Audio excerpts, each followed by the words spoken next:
Boa tarde, boa noite, boa madrugada para você, meu amigo, minha amiga do LAC Cursos. Hoje nós vamos falar também de uma aula bem curtinha, tranquila, sobre a eficácia de sentença estrangeira. O direito penal, ele tentou pensar, o Código Penal tentou pensar em todas as hipóteses. Questão de cumprimento de pena no estrangeiro e a questão da própria sentença penal condenatória no estrangeiro e os reflexos que ela poderá ter aqui no Brasil. Vamos imaginar que uma pessoa seja condenada no estrangeiro e aí você vai falar, tá, foi condenado no estrangeiro, e daí? E daí que pode ter reflexos aqui no Brasil. Sim, para fins de reparação de dano, para reparação de dano material, reparação de dano moral. Então vamos imaginar uma situação que aconteceu, um caso muito triste, que aconteceu em que uma brasileira teria sido agredida pelo seu companheiro e ela teve que fugir para o Brasil, porque eles moravam nos Estados Unidos, e ela teria sido agredida, publicou lá a imagem dela, com o olho tudo roxo. Enfim, que a pessoa, que o brasileiro acabando sendo condenado nos Estados Unidos, vai existir um título, né, uma sentença penal condenatória, é um título executivo que vai ter reflexos aqui no Brasil. E um dos reflexos é saber qual é a eficácia, qual é a força de uma sentença penal condenatória lá nos Estados Unidos ou em qualquer outro país que venha ter aqui no Brasil. Como é que faz esse procedimento segundo o nosso Código Penal? Gente, o artigo 9º diz assim: a sentença estrangeira, quando a aplicação da lei brasileira produz na espécie as mesmas consequências, podendo ser homologada no Brasil para... Então aqui está dizendo o seguinte, que a sentença estrangeira, ela vai produzir os mesmos efeitos como se tivesse sido aqui no Brasil, respeitando a lei penal brasileira. Então ela vai obedecer, apesar de ser de outro país, ela vai obedecer as mesmas regras de uma sentença que tivesse sido proferida aqui no Brasil. Mas não é em qualquer situação. Primeira situação, para obrigar o condenado à reparação do dano, a restituições e outros efeitos civis. E 2, sujeitá-lo à medida de segurança. Com relação ao primeiro inciso, aqui deixar bem claro que quando faz-se reparação de danos, né? Porque eu tenho que deixar bem claro, porque quando acontece um fato criminoso, acontece um fato, existe a possibilidade, é chamado 3 esferas: a esfera civil, a esfera administrativa e a esfera penal. Um exemplo clássico que eu posso dizer para vocês é a questão da embriaguez ao volante. Existe a punição administrativa, existe a punição criminal e pode existir a punição de natureza civil. Então, neste caso, quando ocorre um fato, pode ensejar a responsabilidade e as esferas são independentes. No caso aqui, acontecendo uma condenação do âmbito penal, você vai discutir na esfera civil não mais se a pessoa é responsável ou não. Você vai discutir o valor que ela tem que reparar. Então eu volto naquele exemplo. A brasileira foi agredida por seu ex-companheiro e aí ela veio para o Brasil. Ela pode requerer, caso ocorra condenação lá nos Estados Unidos, ela pode requerer que haja uma indenização aqui no Brasil de danos morais e materiais em razão da agressão que ela sofreu do seu ex-companheiro. Então é muito importante isso. No segundo inciso diz assim: para aplicar medida de segurança. Ocorre que a medida de segurança é aplicada para aquelas pessoas que são consideradas inimputáveis por uma questão de saúde mental. São pessoas que não têm o discernimento completo e que acabam cometendo crimes porque não têm o discernimento completo. São chamados, por devido a uma doença mental, acabam praticando crime sem entender o caráter ilícito, nem compreender-se de acordo com tal entendimento. Então, essas pessoas acabam sendo internadas ou tendo tratamentos ambulatoriais. Vamos imaginar que uma pessoa tenha cometido o crime nos Estados Unidos e essa pessoa foi considerada um inimputável devido a algum tipo de doença que não permite ele ter esse discernimento todo. Eu gosto de usar a expressão sanidade mental.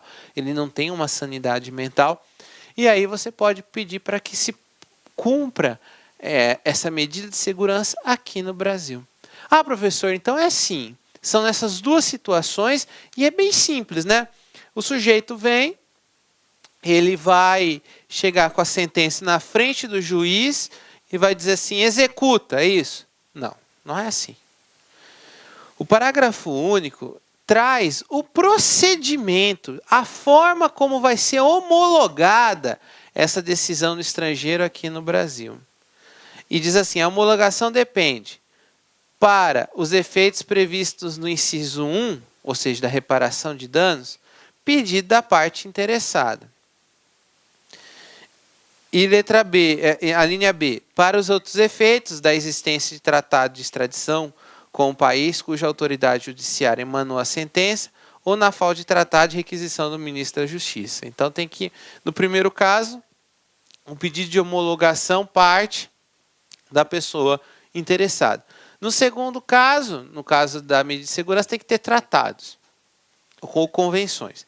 Se não tiver, requisição do ministro da Justiça. Aí você vai falar assim, tá, professor, diante de tudo isso, o que pode ser acrescentado? Porque, em regra, a execução de uma sentença tem que ser feita no país de origem. Mas o Código Penal abriu duas exceções. Abriu duas exceções que são importantíssimas. Em razão dessas duas exceções, o primeiro grande passo para isso, e não está lá no Código Penal, mas está sumulado na súmula 420 do STF, é que para se haver a homologação dessa sentença condenatória no estrangeiro, tem que haver o trânsito em julgado dessa sentença.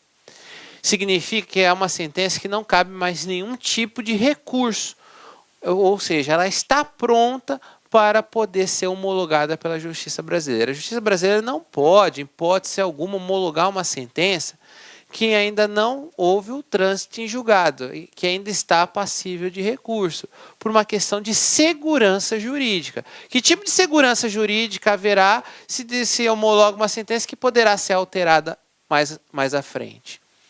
Então, diante disso, e é interessante que no inciso 1 acaba se transformando em um título. Quando você homologa uma sentença penal condenatória, ela se torna um título executivo judicial. Como eu falei para vocês, você vai executar o título, você vai discutir o valor da reparação de danos. Você não vai mais discutir quem foi o autor ou se o fato existiu ou não, porque já está resolvido isso na sentença penal condenatória. O que se vai discutir são valores. Quanto e o que deve ser reparado no caso em concreto. E naquele outro caso, a aplicação de medida de segurança. Falei para vocês que, a princípio, a parte interessada que pede a homologação da sentença estrangeira para reparação de danos, e nos outros casos tem que ter tratados ou convenções ou a requisição do ministro da Justiça. Mudança fundamental. Isso cai em provas de concurso público. Quem é competente para homologar essas sentenças estrangeiras não é mais o STF, é o STJ. Isso foi alterado já tem um tempo, mas costuma-se cair em provas de concurso público, dizendo, olha, é o STF que é o responsável pela homologação de sentenças. Não, é o STJ. O STJ é responsável pelas homologações de sentenças estrangeiras. Só quero abrir mais um parêntese importante, que às vezes não é matéria de direito penal, mas eu vou estar contribuindo com as outras matérias. E foi um caso que aconteceu com figuras famosas aqui no Brasil, e eu não vou dizer o nome por uma questão de lealdade, mas aconteceu com pessoas famosas no Brasil. O que aconteceu?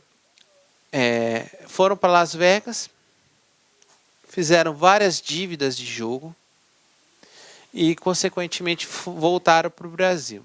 E dívida de jogo, segundo o Código Civil, não é possível de ser cobrada, porque não é aceito a prática de jogo aqui no Brasil. Mas, de maneira excepcional, foi decidido que, se for feita dívida de jogo no estrangeiro, a sentença poderá ser executada aqui no Brasil. Tá? De maneira excepcional. Por quê? Porque para o brasileiro não ter aquela fama de caloteiro e não ter aonde resolver. Porque é muito fácil você chegar em Las Vegas, fazer um monte de dívidas com hotéis, com tudo, e falar, não vou pagar porque é dívida de jogo e meu país não autoriza isso.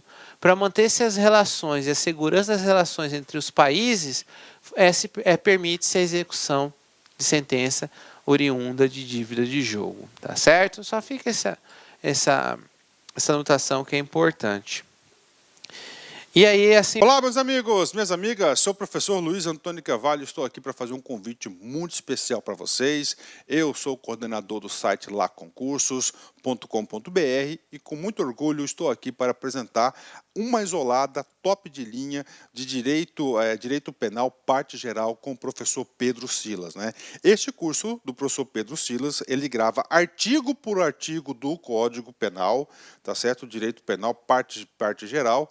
Artigo por artigo, claro, cada artigo com seu reforço pedagógico aí, com seu reforço pedagógico necessário, teórico, fundamental para o entendimento da matéria. Então, o grande professor Pedro Silas, o nosso professor magistrado aqui da Lá Concursos, essa isolada do artigo 1º até o artigo 120 do Código Penal por apenas um investimento de R$60. É isso mesmo, R$60 e o prazo de acesso 60 dias. Ou seja, R$1 por dia você vai ter uma das melhores isoladas de direito penal do Brasil com o professor Pedro Silas. Bacana, meus amigos? Então tá aí para vocês, o convite está feito. Nós colocamos aí só um trechinho, um pouquinho da demonstração aí das aulas do professor Pedro Silas para vocês no YouTube, nessa playlist específica.